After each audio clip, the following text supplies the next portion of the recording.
Shooting panoramas handheld isn't the easiest. Today, I'm going to give you some tips to get the best out of your panoramic photography when you're shooting handheld. Because it's not the easiest, but with a few simple tricks, you can get great panoramas.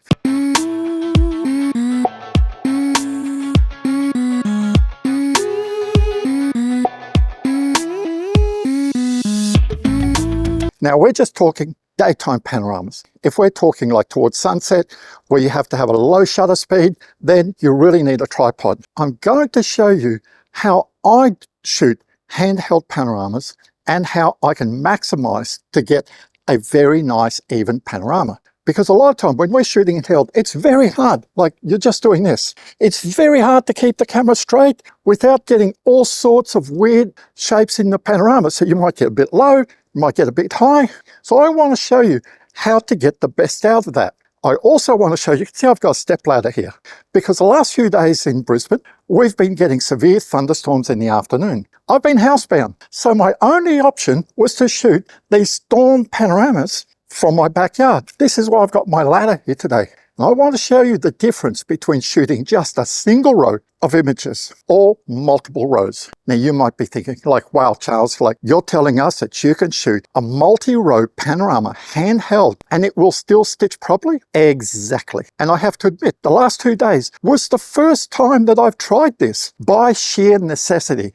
Now, I'll give you an example. If I'm out during the day or traveling with my family, I'll just shoot handheld a single row.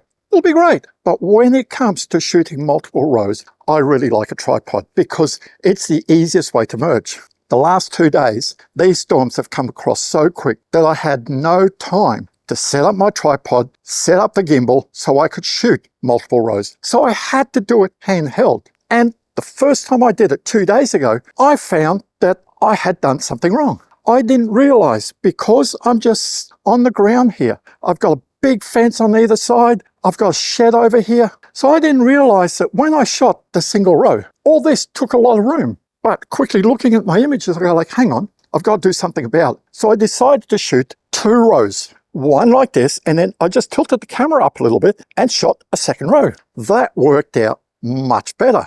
But after I stitched up these photos on the first day, I looked at them and go like, you know, I've got so much foreground. I can see this shed.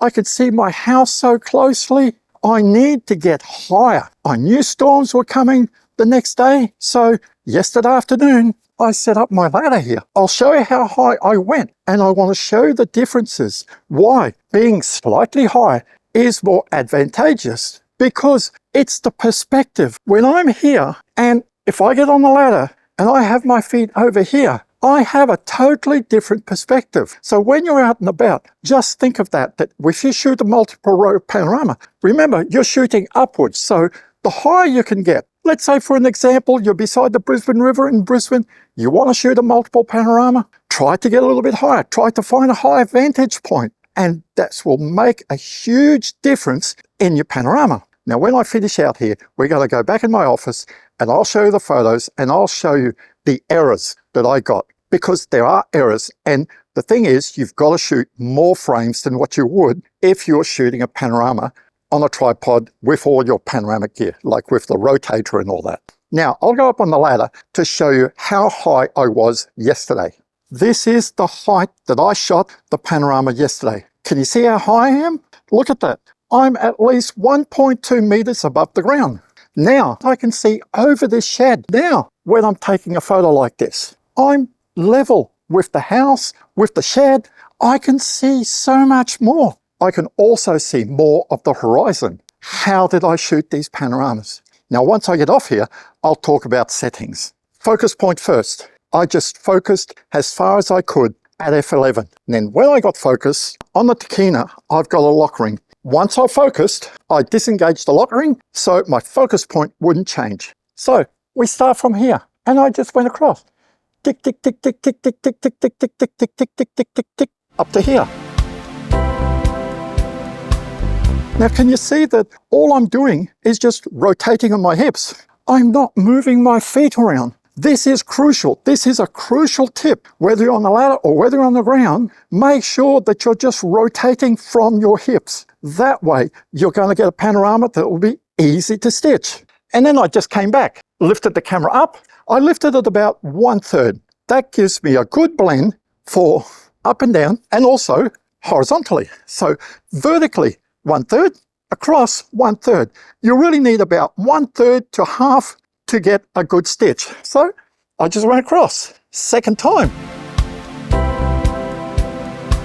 This is where you have to be patient. This is where you have to remember where you started is. So, okay, a third, a third, a third, a third. I don't worry about how many photos I take because yesterday, I think on one row, I had one extra photo than the other row. It doesn't matter because when you stitch it up, it'll just have a little bit of a hangout. So that's how I did it. And I ended up with a great pano yesterday.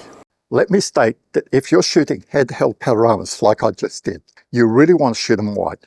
I wouldn't shoot a panorama on a DX crop camera more than about 18 to 20 mils, or else you might get parallax error. Both poles are aligned. I'm facing in front.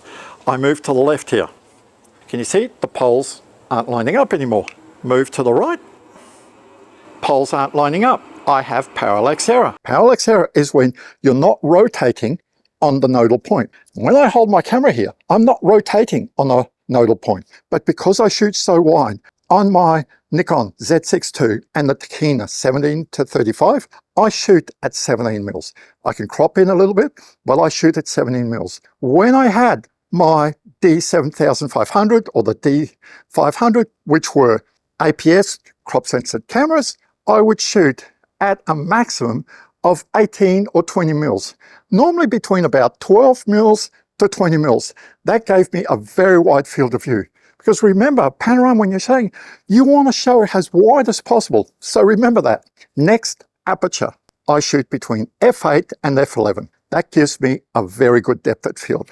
My ISO will be dependent on the circumstances. You're shooting a handheld, I want to make sure that I'm not going to get any vibration. Because I'm shooting with the Takina 17 to 35, it's an old FX lens. It doesn't have VR. So I try to make sure that my shutter speed is at least 1/160th for my panoramas. If I can get higher than that, I will get higher. If it means shooting at f8 to get a shutter speed of around 1/200th, I will do that. If you're shooting at DX, the Takina 11 to 20 or the Takina 11 to 16, they are great lenses for panoramic photography because their nodal point is very close to here.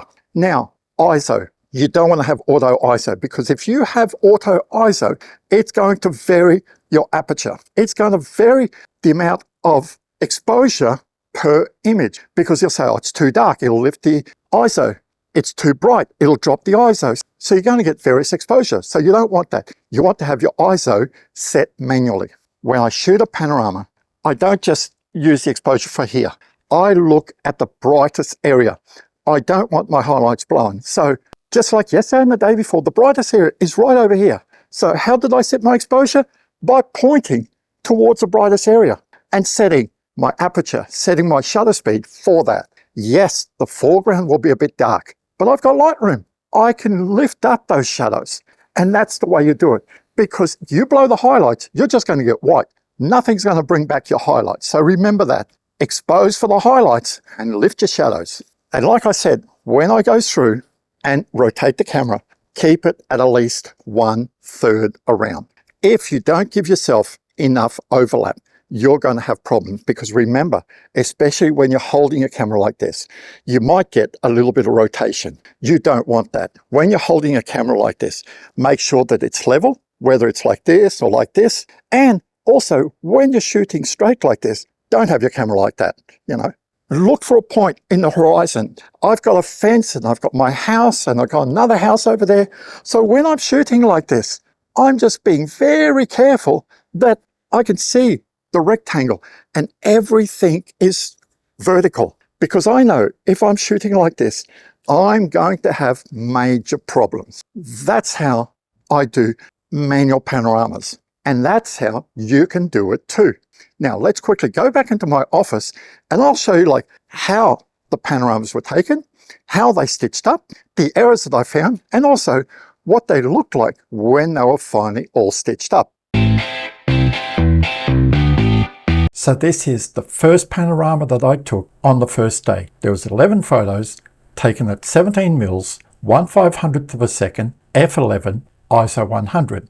So this is where I started from on the first day. I didn't want too much blue sky. I really just wanted the storm front coming across. So I started from this point and I just rotated 1/3 around 11 times until I got to the end of the storm, which was this frame here. This is what the panorama looked like when it was stitched in PT GUI. You can see there's a little bit of curving around and some tapering on the side. But like I've talked about before, you will get this tapering when you're shooting with an ultra-wide lens. This is what it looked like when I had cropped it, still not edited. This is the panorama edited in Adobe Lightroom Classic. It looks very nice. But I wasn't really happy because you can see that I've cut out a lot of the top of the storm. I've got quite a bit of foreground, but I wanted more of the storm. So I took another set of images, and this time I took 2 rows. And this is all the images for the 2 rows. Exactly the same settings, 22 images this time. Again, this is where I started from. This is the first row. We're just going across 11 times. Now I'm starting just to come back this way. You can see I'm much higher this time, so I get all the top of the storm. This is the 2-row panorama stitched in PT GUI. Can you see now that there is a lot more angle on the sides? And you're going to get this when you shoot multi-row panoramas, whether you're using a tripod or handheld. Handheld, you have to shoot much wider, like I've stated. Now this is what it looked like cropped. Remember, there is no content aware. I have just cropped the panorama in Adobe Lightroom. Now this is the final version edited in Adobe Lightroom.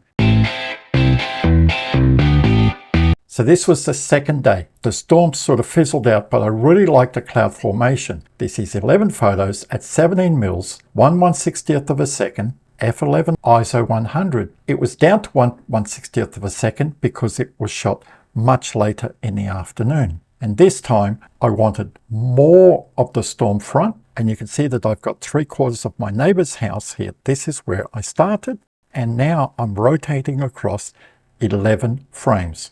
This is what the panorama looked like stitched in PT GUI. And you can see that compared to the other one, I didn't shoot as wide to the left. This is just the cropped image without any editing. Now this is the final version edited in Adobe Lightroom Classic. It looks very nice, very different to the day before's panorama, which you can see here. But again, I'm missing much of the top of the storm. So I shot 2 rows, 24 images, again 17 mils, 1/160th of a second, f11, ISO 100. You can see I'm just going through 11 times across. But this time I came back to the start and rotated again because the clouds weren't moving that quickly. I could afford doing that. Now with 2 rows, I have much more of the storm front showing. This is really what I wanted. Now this is the image that's cropped. This is the edit version of this panorama.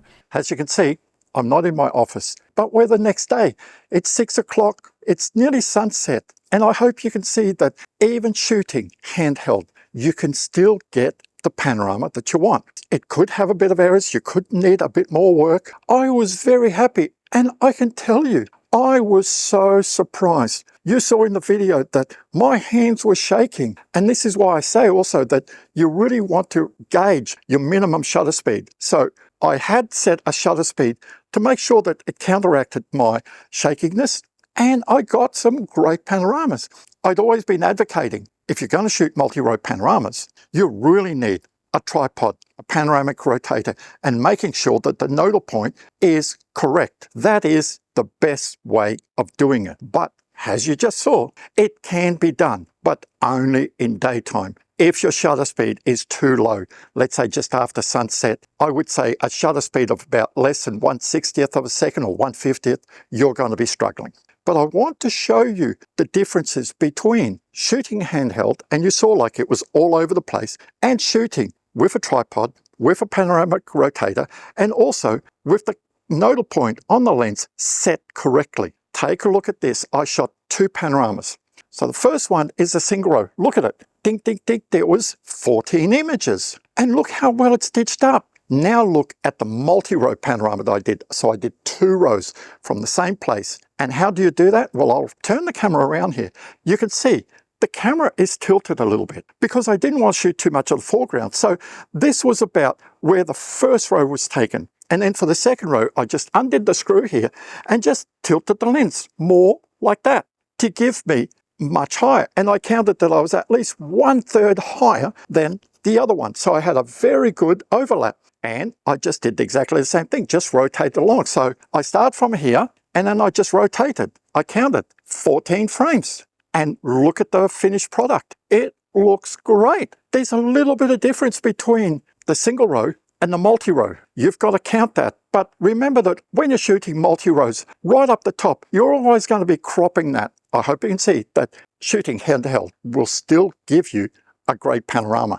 And this exercise shows me that I can have the confidence in myself, and you can have the confidence in yourself that shooting a panoramic handheld can work. But remember, settings have to be correct. And also, when you're rotating like this, you rotate from the hips. Don't try to move your feet around. You're just going to get all sorts of errors. You've just got to plonk yourself in the middle where you're shooting like this. And then you start from here and then you just rotate around and you rotate on your hips. It's going to work out for you. So thanks for watching. If you liked the video, give it a big thumbs up. If you haven't subscribed to my channel, please do. I will put a link in the description of all the panoramic videos that I have done to help you understand more about panoramic photography. You got any questions, put it in the comment box below. I'll answer your question. Until next time, see you later.